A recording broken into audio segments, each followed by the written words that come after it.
Hai guys, Assalamualaikum warahmatullahi wabarakatuh dan salam sejahtera. Bertemu lagi kita dengan Afi Project. Terima kasih kepada korang yang sudah klik video ini. Tapi sebelum itu kepada korang yang baru satu jumpa channel ini, selamat datang saya ucapkan. Sebenarnya channel ini disahkan tentang projek review serta projek-projek yang akan saya jalankan. So guys, untuk video kali ini adalah sedikit sebanyak info yang mana saya akan menerangkan kepada kita semua tentang sebuah kereta daripada Malaysia. Kereta yang saya maksudkan adalah Proton Gen 2 CPS. Mengenai kereta ini, apa yang saya katakan kelebihan tentang kereta ini adalah enjin yang digunakan pada Proton Gen 2 CPS ini agak berprestasi tinggi. Nak tahu apa, korang kena stay dengan video ini sampai habis. Tapi sebelum itu, kepada korang yang baru saja terjumpa channel ini, saya hargai sangat jika anda bantu saya dengan 2 klik, iaitu klik tombol subscribe dan klik button like dekat bawah ni. Alright guys, lanjut ke video kita untuk kali ini mengenai Proton Gen 2 CPS.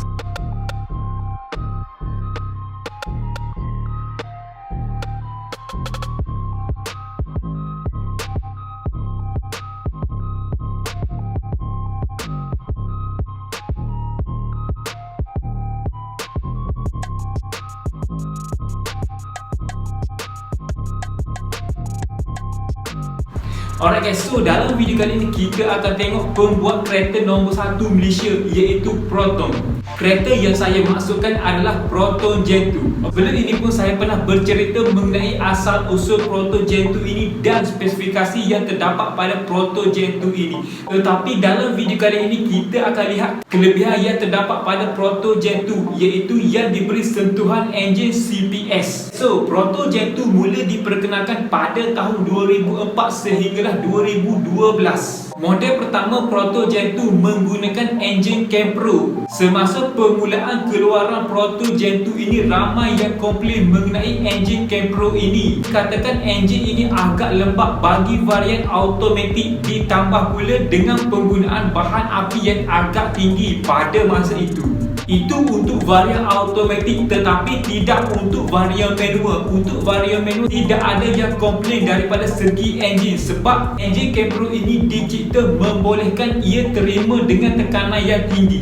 Senang cerita, boleh sampai RPM rackline. So itu adalah untuk enjin Campro yang saya boleh ceritakan sedikit sebanyak dalam video kali ini. So balik pula cerita kita mengenai tajuk utama kita, iaitu enjin CPS yang digunakan pada Proton Gen 2 selepas keluaran enjin Campro.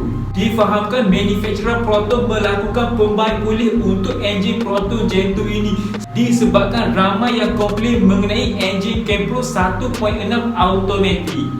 Okey, beralih balik kepada cerita kita mengenai enjin Campro CPS ini yang dimasukkan pada Proton Gen 2 ini.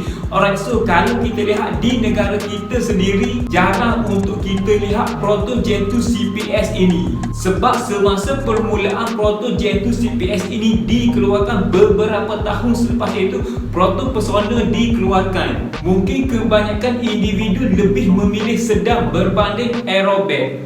Tetapi bagi peminat body Proton Gen 2 dengan enjin CPS ini, yang mana mereka tahu enjin ini agak berprestasi tinggi, mereka sanggup beli pada masa itu. Antara ciri-ciri sedikit sebanyak yang saya boleh jelaskan kepada kita semua, pembaik pulih yang Proton lakukan untuk enjin CPS ini adalah dimasukkan cam profile lift switch ataupun valve lift dan variabel pada intake. Dengan adanya sistem ini dan beberapa lagi komponen lain, enjin CPS ini tidak rasa lemau ataupun kurang pick-up pada RPM rendah. Jika yang manual, saya boleh katakan pemandu akan lebih agresif untuk selalu pergi pada RPM yang lebih tinggi.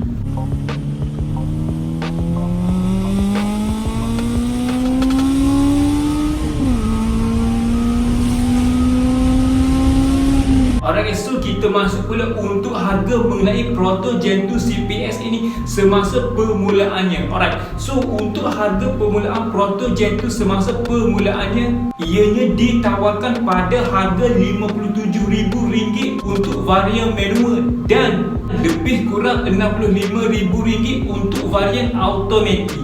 Saya boleh katakan di sini harga yang agak murah untuk kereta yang enjinnya berprestasi tinggi pada masa itu. Antara spesifikasi enjin yang terdapat pada Proton Gen 2 CPS ini adalah menggunakan enjin 1.6 liter 4 silinder 16 valve Dodge. Kuasa maksimum untuk enjin ini atas kertas pada masa itu 125 horsepower pada 6500 rpm dan 150 Nm torque pada 4500 rpm. Untuk kotak gear ataupun transmisi yang diberi pilihan pada masa itu ada dua transmisi, iaitu 5 speed manual dan 4 speed automatic. 0 ke 100 ataupun 0 to 100 difahamkan pada masa itu dapat mencapai 10.6 saat bagi varian manual, manakala untuk top speed pula dapat mencapai 190 km per jam. Ini hanyalah anggaran di atas kertas saja, mungkin ianya boleh pergi lebih lagi. Alright guys, so itu adalah sedikit sebanyak spesifikasi enjin yang terdapat pada enjin Proton Gen 2 CPS ini.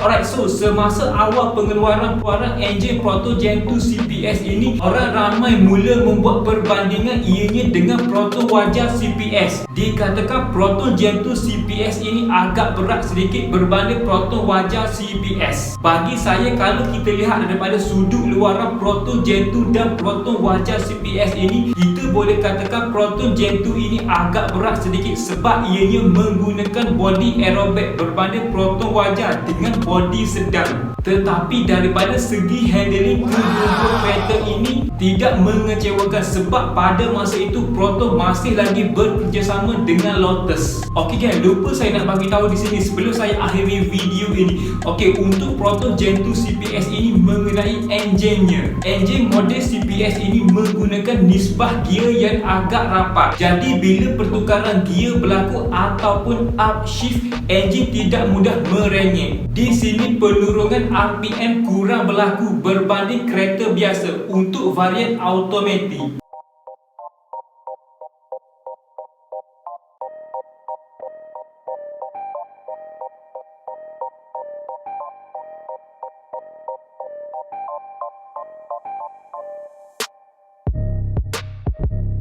Alright guys, so itu adalah sedikit sebanyak yang saya boleh jelaskan mengenai Proton Gen 2 CPS ini. Sebenarnya kalau kita lihat untuk harga terpakai mengenai Proton Gen 2 CPS ini pada hari ini harganya agak mampu milik sekali. Alright guys, so itu adalah sedikit sebanyak video saya untuk kali ini. So saya rasa saya sudah boleh akhiri video ini. Macam biasa, jika anda dapat sedikit sebanyak info ataupun knowledge daripada video ini, saya hargai sangat jika anda bantu saya dengan dua klik, iaitu klik tombol subscribe dan klik button like dekat bawah ni. Pastikan korang tinggalkan komen di bawah dan cadangkan apa yang korang rasa perlu untuk saya review ataupun sebagainya.